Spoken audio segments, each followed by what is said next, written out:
Exactly 9 a.m. time for our press segment where we shed light on most prominent headlines in today's newspapers. First of all, we read from اليوم السابع, President Sisi honors the Egyptian football team after their performance and great performance in the historic World Cup. President Abdel Fattah Sisi has honored the national team, awarding players and coaching staff the Cup of Pride and Glory and commemorative medals after the country's best ever performance in 2026 FIFA World Cup. The president addressed the gathering as Sisi welcomed the team and praised what he called the heroic performance in the prestigious tournament. He also highlighted the team's determination, perseverance and discipline. He said the honor reflected the appreciation of Egyptians at home and abroad, as well as people across the Arab world, according to a presidential statement. He said the team had demonstrated values that reflected the character of the Egyptian people and described its achievement as the result of hard work and dedication to the country. President Sisi said sport was not only about winning and losing, but also about earning respect, adding that many people appreciated the team's efforts regardless of the result. The president also highlighted that the team represented Egypt's youth with distinction and helps ignite joy among citizens during the World Cup journey through serious play and a sense of unity. He praised the team's performance as evidence of Egyptians' ability to succeed and reiterated the country's passion for sports, particularly football, which is rich in talent. He called for the emergence of objective scouts to identify young talents and pledged state support to develop and provide opportunities for both up-and-coming players and the national coaching staff. Concluding his remarks, the president urged continued hard work, sustained effort and perseverance of the team to build a new generation of players poised to build on the current success.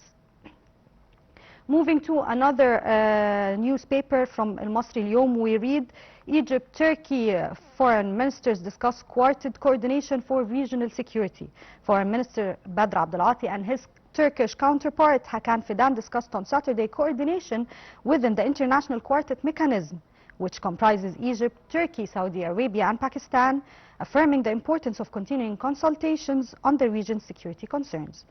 During a phone call, both sides discussed the latest regional developments, stressing the importance of de-escalation, containing regional tensions and intensifying joint efforts to restore the course of US-Iran negotiations while ensuring the implementation of the Memorandum of Understanding between Washington and Tehran. According to the Egyptian Foreign Ministry, Abdelati and Fidan further underscored that these efforts would help reach a final agreement through dialogue and diplomacy and spare the region the risks of military escalation. The two ministers underscored the importance of upholding the principles of respect of the sovereignty and territorial integrity of states, reaffirming for the use of force and non-interference in the international affairs of countries.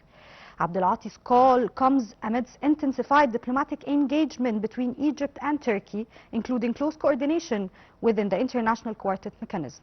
According to the Egyptian Foreign Ministry, both sides also discussed several regional issues of mutual concern, foremost among them the Palestinian cause.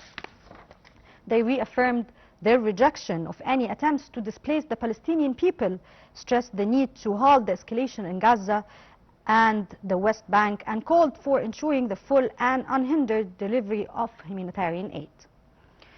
We also move to Ahram Online and we read Iran warns it will not be bound by deal with the US if violations continue. Moving to the details of this headline, Iran warned that it would no longer be bound by a deal with the US aimed at ending the Middle East war if Washington violations of the agreement continued. Referring to the deal struck with the help of Pakistani mediation, Tehran's UN ambassador said in remarks in New York on Friday that the United States continues to violate its obligations under the Islamabad understanding. Iran will no longer consider itself bound by its commitments under that understanding, according to a statement carried by the state broadcaster IRIB. The Iran-US deal was preceded by an April ceasefire, but the two sides have exchanged significant fire in recent days over the Strait of Hormuz, threatening talks laid out under the deal aimed at finding a permanent resolution to the war. Following the exchanges, U.S. President Donald Trump declared the ceasefire over, but said talks with Iran would continue.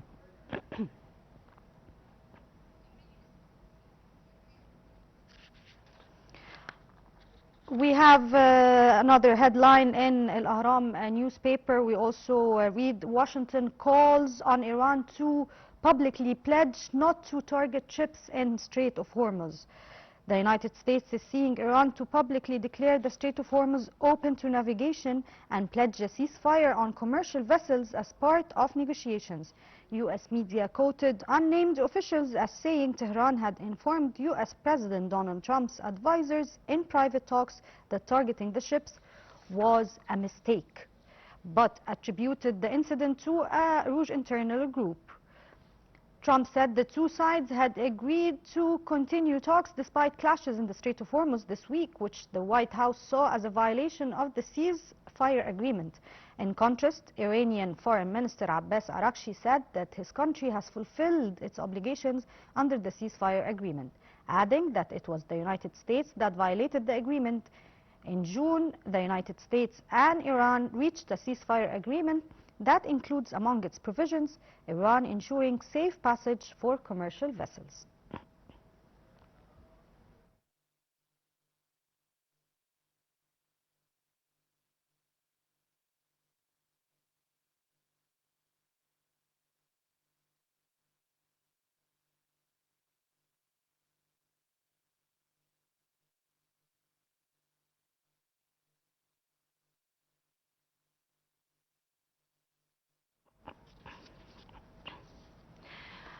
We now joined by Ambassador Gamal Bayoumi to give us his input regarding some of our today's headlines. Good morning, Ambassador Gamal. Good morning to you. How are you? Hope everything is well today. We'd like to have your opinion regarding the news we're tackling today regarding the quartet mechanism taking place in the ongoing situation. How significant is this quartet mechanism involving Saudi Arabia, Egypt, Pakistan and India to handle the situation or revive the negotiations between Iran and the U.S.? Frankly, although I am generally optimistic person, but here I can't, because every now and then they declare that they are stopping the war. Next day or next hour, they start the war again. Because there are different powers who are not in favor of peace at all, starting by the Prime Minister of Israel, who is requested by the International Court of Law and the International Court of Crimes. So if he stops the war, they are asking for his head. Even the justice system in his own country are asking him to come under trial, and the war is stopping this trial to start. So every time you see that there is a breeze or a hope for peace or stopping the war, then it continues once again. Second, the armament arsenal, the armament industry, they are selling armament in this area by trillions of dollars. So they produce armament to be used. Number three is the president of the largest country in the world, who is not sure about what he really wants to do. He is on the east, 1 hour, in the west in the second hour. He is issuing orders against the favor of his own country, because he doesn't consult his own advisors, whether in the State Department or in the Pentagon. So let us hope that we can have a breeze for several days, but I do not believe that this war especially will stop unless we have a change of the government of Israel and a change of the opinion of the President of the United States. Yes, for sure. We'll tackle another headline regarding the Lebanese situation, and we'd like to have your input after we read this headline to our audience. U.S. from اليوم السابع, we read U.S. Lebanese delegations meet to discuss Israeli pilot zones withdrawal. Delegations from the United States and Lebanon have met in Beirut to work out how to implement the first phase of a U.S. brokered framework agreement intended to achieve an Israeli withdrawal from southern Lebanon. In this regard, Ambassador Gamal Bayoumi, how do you see this end the Israeli presence in Lebanon? Yes. This is another complicated situation. And the problem, it is not between Lebanon and Israel or Lebanon and the United States. It is that Lebanon itself, it is since some years a divided country between its own people. Hezbollah is presenting himself as a state within the state, and he doesn't abide to the law of his own country. So he started always these wars against Israel while the government is negotiating. So it is a matter of the internal situation.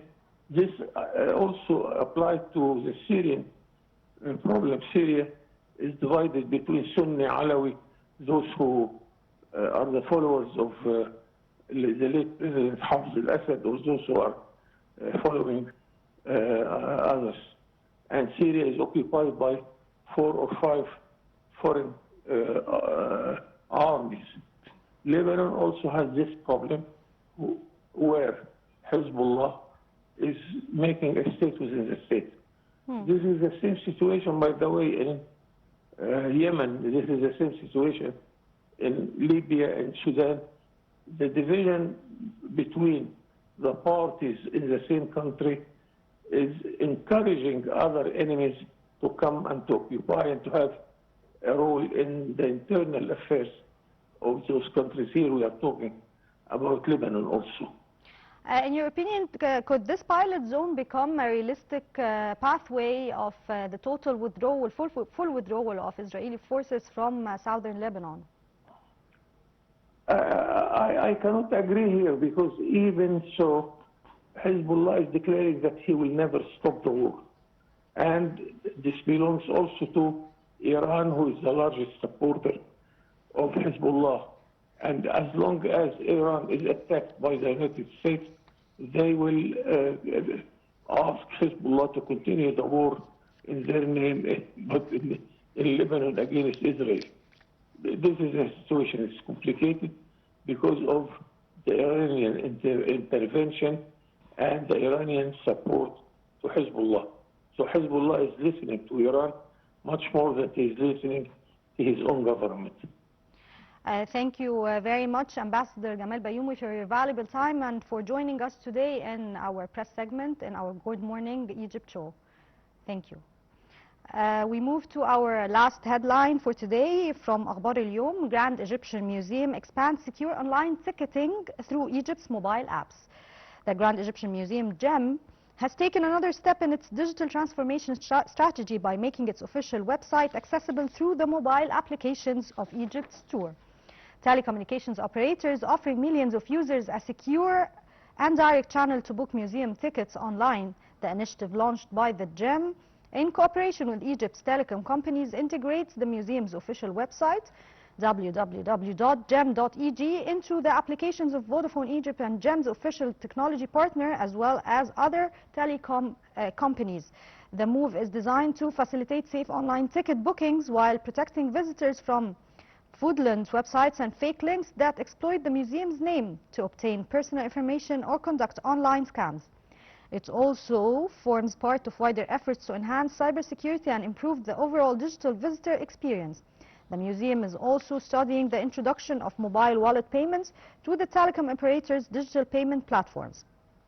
The new payment option, which would complement the existing bank card system, is expected to offer visitors greater flexibility and simplify the online booking process. Minister of Tourism and Antiques Sharif Fathi said that initiative reflects ministry's commitment to expanding cooperation between government and private sector institutions.